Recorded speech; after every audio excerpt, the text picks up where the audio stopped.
Ces derniers temps, je me suis mis comme objectif de vie de sauver la planète. Dans 15 jours max, c'est réglé.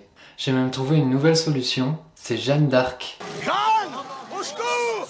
Je pense que grâce à Jeanne d'Arc, on peut transformer en un claquement de doigts tous les cathoréaques en écoféministes. From Eric Ciotti to Sandrine Rousseau. La transformation la plus brutale depuis celle de Pascal Obispo en Captain Samurai Flower.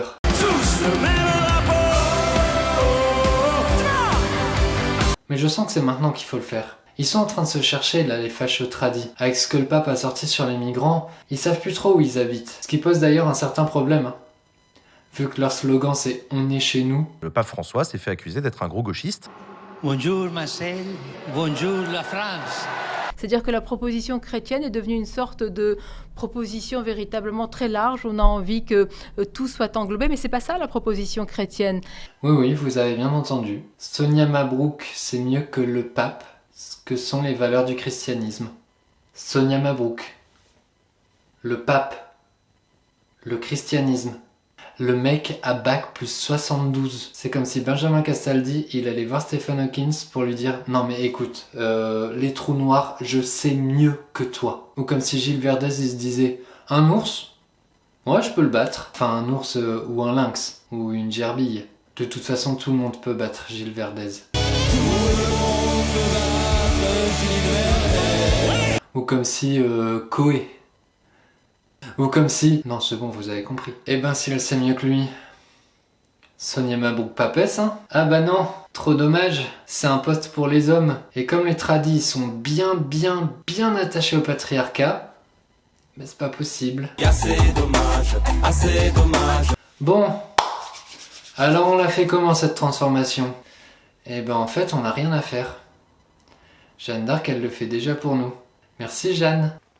Elle est où, Jeanne? Bah oui, parce que finalement, Jeanne d'Arc, c'est quoi de plus que une jeune fille de 16 ans qui voit une menace arriver, qui du coup va bousculer les puissants, la seule femme au milieu des hommes de pouvoir pour essayer de sauver des gens. Ça vous rappelle personne?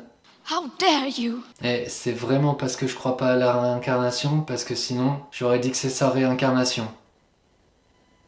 J'ai dit 2 fois réincarnation. J'avais aussi pensé à bande de chacals, vous allez tous crever comme des chacals. Mais ça faisait 2 fois chacal. Ah, on m'annonce à l'oreillette l'AVC d'une demi-douzaine de chroniqueurs BFM Télé. Ah, c'est dommage que l'hôpital public soit surchargé, hein, on va pas pouvoir les sauver. Assez dommage. Et d'ailleurs, Greta, avec toutes les vagues de harcèlement, de menaces, d'insultes qu'elle a reçues sur les réseaux sociaux et dans les médias, est-ce que ça serait pas un genre de bûcher médiatique? C'est la même personne, je vous dis. Ah, on m'annonce à l'oreillette l'AVC d'une demi-douzaine de chroniqueurs européens. Ah, c'est vraiment dommage que l'hôpital public soit surchargé, hein. On va pas pouvoir les sauver. Assez dommage. Voilà. Maintenant que les cathoréaques ont fait de Sonia Mabrouk leur nouvelle papesse et de Greta Thunberg leur nouvelle sauveuse, place à l'écoféminisme. Au-delà de la contraction des mots écologie et féminisme, le terme crée une analogie entre la destruction de l'environnement et l'oppression des femmes, chacune reposant sur un système de violence et de domination. L'idée, c'est de remettre en cause cette espèce de triptyque qui est au fondement de notre société actuellement, qui est de prendre, utiliser, jeter. On fait ça pour la nature, on prend, on utilise, on jette. On fait ça aussi finalement pour le corps des femmes. La société mâle est arrivée à l'heure actuelle à la destruction de l'environnement, est arrivée à l'heure actuelle à la cadence absolument délirante de la démographie. Nous en avons pour 30 ans d'existence si cette société mâle et industrielle continue. Il est temps que la planète redevienne verte. Pour cela, je suis à fond pour que les hommes perdent le pouvoir. Je suis chaud. Voilà, c'était ma solution. Bonne journée. Ah, je commence à comprendre Philippe de Villiers, c'est vraiment agréable de manipuler l'histoire.